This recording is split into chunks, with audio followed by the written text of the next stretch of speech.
주의 은혜가 여러분들 가운데 함께 하시기를 주님의 이름으로 축원합니다. 마태복음 5장에는 팔복이 나와 있습니다. 팔복. 그래서 예수님께서 산상수훈 가운데 가장 먼저 하신 말씀입니다. 애통하는 자는 복이 있나니, 그러면서 복을 선언하는, 그래서 이것을 8개가 선포되어서 팔복이라고 말합니다. 근데 요한계시록에는요 7개의 복의 선언이 있어요. 요한계시록에 7개의 복이 있는데 오늘 아침에는 그 7개의 복을 살펴보면서 오늘 우리 모든 성도들이 복받는 삶을 살 수 있기를 주님의 이름으로 축원합니다. 오늘 첫 번째 복에 대한 선언이 오늘 지금 읽은 1장 3절의 말씀입니다. 우리 다시 한번 읽어볼까요? 이 예언의 말씀을 읽는 자와 듣는 자와 그 가운데에 기록한 것을 지키는 자는 복이 있나니 때가 가까움이라. 여기 복이 있나니 그랬어요. 누가 복이 있습니까? 이 예언의 말씀, 사실은 이 예언의 말씀이라고 할 때 직접적으로는 요한계시록입니다. 좀 더 확대하면 모든 성경 말씀까지도 확대할 수 있어요. 이 예언의 말씀을 읽고 듣고 그 말씀을 그 가운데 기록한 것을 지키는 자. 그래서 저와 여러분들이 성경을 읽고 그리고 늘 우리가 하나님의 말씀을 듣습니다. 설교를 통해서 듣게 되지요. 그리고 우리가 또 성경을 여러분들이 자주 읽습니다. 이 성경을 읽어서 우리에게 익숙해져야 됩니다. 그래야 여러분 우리의 삶이 여러분 이 말씀을 따라 살게 돼요. 그래서 여기 이 기록한 말씀을 그대로 지키는 자가 복이 있는데, 왜냐하면 때가 가까웠다. 어떤 때입니까? 마지막 때가 가까이 온 거예요. 마지막 때가 우리에게 다가오면 그때에 우리는 이 말씀을 지킨 것이 얼마나 소중했던 것인가를 알게 될 겁니다. 그런 거지요. 수능 시험을 치르는 학생들이 있다면 그가 열심히 공부해 왔다면 수능 시험장에서 자기 실력이 발휘되는 것에 대해서 굉장한 기쁨으로 여기게 될 겁니다. 그때 아는 거예요. 지금은 잘 몰라요. 그러니까 이런 말씀들을 계속 주시면서 이 예언의 말씀을 지켜야 된다 계속해서 말씀하고 있는데, 어떤 이들은 그 말씀을 귀담아 들어요. 귀담아 듣고 그렇게 살려고 해요. 그런데 어떤 이들은 그걸 외면해 버립니다. 이게 외면하는 자들은 그게 어떤 건지 나중에 깨닫게 되겠지요. 자, 두 번째 복을 한번 살펴볼까요? 14장 13절입니다.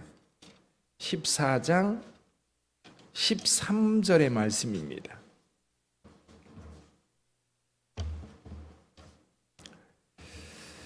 같이 읽어봅니다. 또 내가 들으니 하늘에서 음성이 나서 이르되 기록하라. 지금 이후로 주 안에서 죽는 자들은 복이 있도다 하시매 성령이 이르시되 그러하다. 그들이 수고를 그치고 쉬리니 이는 그들의 행한 일이 따름이라 하시더라. 아멘. 여러분, 요한계시록에 나오는 복에 대한 선언은요 전부 다 오늘 현실을 살고 있는, 지금 이 말씀을 듣고 있는 자들을 위해서 하시는 말씀이에요. 그러니까 여기 14장 13절 말씀 경우에도 이미 공중에서 예수님을 영접했던 그런 사람들에게 얘기하는 게 아닙니다. 오늘 우리에게 말씀하시는 거예요. 오늘 우리에게. 그러니까 이렇게 내가 들으니 하늘에서 음성이 나서 이르되 기록하라. 지금 이후로. 지금 이후가 뭐예요? 이 말씀이 지금 선포되고 있는 상황입니다. 이 말씀이 선포되고 그리고 이후에 주 안에서 죽은 자들, 예수를 믿다가 죽은 자들이 복이 있다는 겁니다. 예수를 믿다가 죽은 자들이 복이 있다. 여러분, 이 땅에 살면서 진짜 복 받는 게 뭘까? 우리는 그것을 이제 가장 강하게 느껴지는 게 두 가지인 것 같아요. 하나는 돈이고 하나는 건강인 것 같아요. 물론 우리나라도 오복이라고 하는 것을 이야기하면서 이제 여러 가지 이야기를 합니다만은, 눈에 보이는 것, 돈이 좀 있어야 되고 몸이 좀 건강해야 되고, 근데 사실 그것만 가지고 안 되잖아요. 근데 다 가진 사람들 행복할까? 건강도 있고 돈도 있고 권세도 있고 그리고 평안하기도 하고 자녀도 잘 되고, 근데 행복할 것 같은데 그렇지 않아요. 우리를 진정으로 우리가 행복할 수 있는 한 가지 조건이 있어요. 그게 뭐냐면 나를 창조하신 그분 안에 사는 겁니다. 나를 창조하신 그분의 사랑을 느끼고 사는 겁니다. 그렇죠? 부모의 사랑을 받고 또 그 부모의 사랑을 귀히 여기고 부모님에 대한 그 감사한 마음을 품고 사는 사람들이 행복한 것처럼 오늘 저와 여러분들이 삶을 살아갈 때에 주 안에서 죽은 자들이 복이 있는 겁니다. 자, 주 안에서 죽은 자들, 나를 창조하신 그 주님, 특별히 우리를 사랑해서 십자가를 지신 예수 그리스도, 그분이 죽으심으로 인하여 내 죄가 다 씻음받아서 내가 하나님의 자녀로 거듭날 수 있었어요. 주 예수를 믿으면 구원을 얻습니다. 그 이름 안에 있을 때에 우리는 하나님의 자녀된 권세가 있습니다. 우리에게 독생자를 주셨는데 그를 믿는 자마다 멸망치 않고 영생을 얻게 되는 겁니다. 그래서 이 말씀 장례식장에서 많이 행합니다. 특히 믿음을 가지고 있다가 죽은 분들 참 행복해요.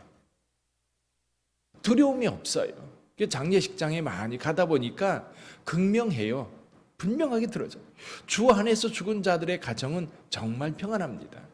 지금도 생각해 보면 예전에 어느 권사님이 돌아가셨어요. 일원동에 있는 삼성병원에서 장례식을 치르는데 거기 가서 제가 은혜를 받아요. 엄숙하면서도 조용하면서도 그리고 슬픔이 아니라 그들 마음속에 기쁨이 있어. 주님 품에 안겼다고 하는 생각을 가지니까 장례식장이 고통스러운 게 아니라 감사가 넘쳐. 근데 어떤 장례식장에 가면 울고불고 난리를 치는데 금방 왜? 그것도 그럴 것 같아요. 죽음 이후에 지구에 간 부모를 생각하면 너무너무 고통스러워서 막 주체하지 못하는 이 감정들. 근데 여러분, 그래요. 주 안에서 죽은 자들이 진짜 복이 있다면 오늘 예수 믿고 사는 것 진짜 잘한 겁니다. 복이 있는 거예요. 그 복을 저와 여러분들 뿐만 아니라 우리 주변에 있는 사람들도 함께 누릴 수 있기를 주님의 이름으로 축원합니다. 우리 16장 15절 세 번째 복을 볼까요? 16장 15절입니다. 같이 읽어봅니다. 보라, 내가 도둑같이 오리니 누구든지 깨어 자기 옷을 지켜 벌거벗고 다니지 아니하며 자기의 부끄러움을 보이지 아니하는 자는 복이 있도다. 아멘. 자, 이 말씀도요, 여기 지금 7년대 환란 가운데 마지막 환란 때의 이야기가 들어있어요. 그러다 보니까 이거는 지금 우리에게 주신 말씀이 아니라 나중에 주신 말씀이다. 아닙니다. 보라, 내가 도둑같이 오리니. 주님께서 언제 도둑같이 오셔요? 공중 재림하실 때예요. 공중 재림하실 때 아무도 몰라요. 근데 공중에 주님께서 재림하실 때 이 땅에서 변화를 통해서 주님께서 오셨다는 것을 알 수 있어요. 어떻게 알 수 있습니까? 무덤이 열리고 그리고 살았을 때에 살아있는 동안 예수를 믿던 사람들이 다 휴거됩니다. 근데 지금 여기 속히 올 것이라는 거예요. 지금 우리는 지금 이 말씀은 오늘 우리에게 주신 말씀이거든요. 주님 갑자기 오실 텐데 갑자기 오실 때 준비된 자들은 영접하게 될 거예요. 준비된 자들.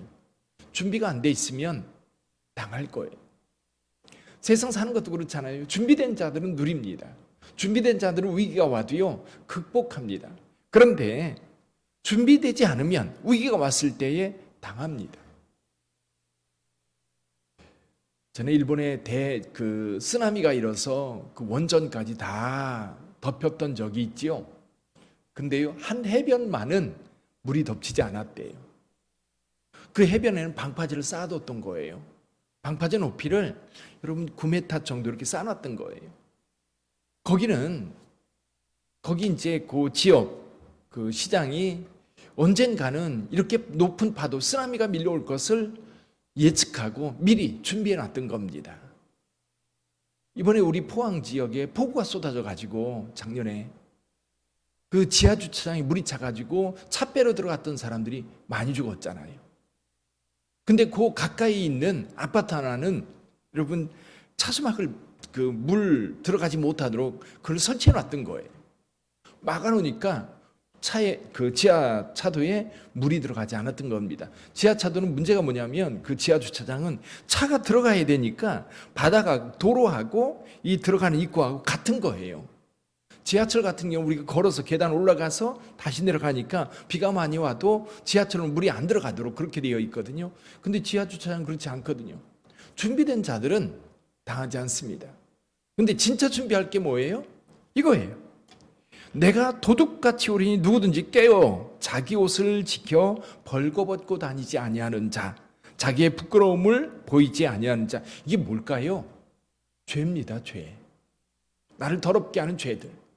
근데 예수 그리스도의 보혈의 피가 이것을 우리를 깨끗하게 씻어주시고 우리의 거룩한 행실로 세마포 옷을 입고 다닌다면, 정결하게 살아간다면 주님께서 언제 오시든지 우리는 기꺼이 그를 영접하게 될 겁니다. 준비된 자에 대한 말씀이에요. 도둑같이 오리니. 네 번째 복을 살펴볼까요? 19장 9절입니다.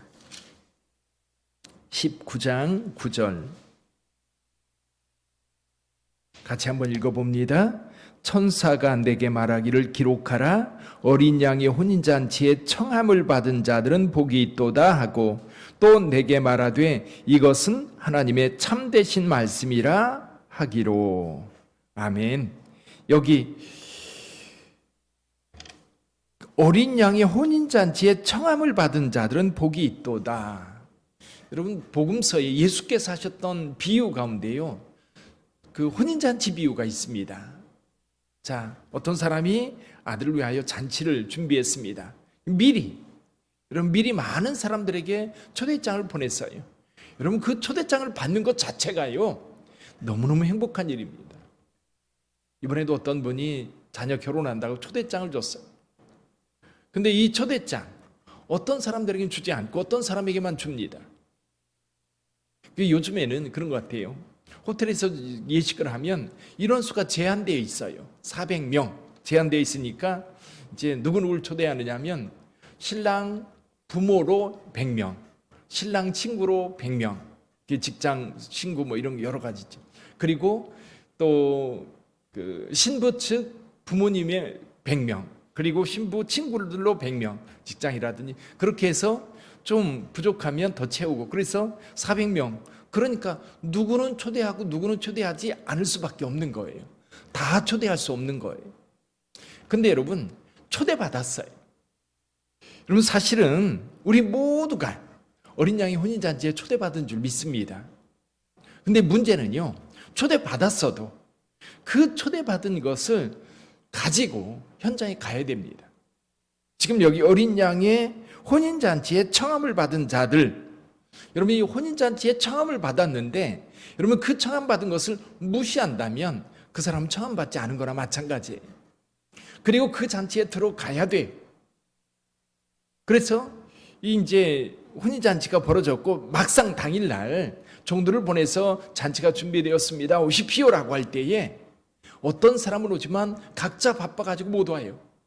어떤 사람은 또 소를 샀기 때문에 시험하러 가야 되고 장가 들었기 때문에 안 되고 또 여러 가지 문제가 있어서 바빠서 못 온다고 그렇게 기별을 하면서 안 옵니다. 안 오면 그 혼인잔치의 복은 그들의 것이 아닌 거예요. 초대받아서 그 잔치에 참여해야 되는 줄 믿습니다. 저와 여러분들은 초대장을 받았어요. 그러면 우리가 거룩한 세마포 옷을 준비하고 그날을 기다려야 되는 거지요. 일단 저와 여러분들이 그 초대받았고 지금 준비하고 있다면 여러분은 복을 받은 자들입니다. 그 복을 이 땅에서 풍성하게 누려갈 수 있기를 주님의 이름으로 축원합니다. 우리 또 한 곳 볼까요? 20장 6절입니다. 20장 6절 같이 한번 읽어봅니다. 이 첫째 부활에 참여하는 자들은 복이 있고 거룩하도다. 둘째 사망이 그들을 다스리는 권세가 없고 도리어 그들이 하나님과 그리스도의 제사장이 되어 1000년 동안 그리스도와 더불어 왕노릇하리라. 아멘.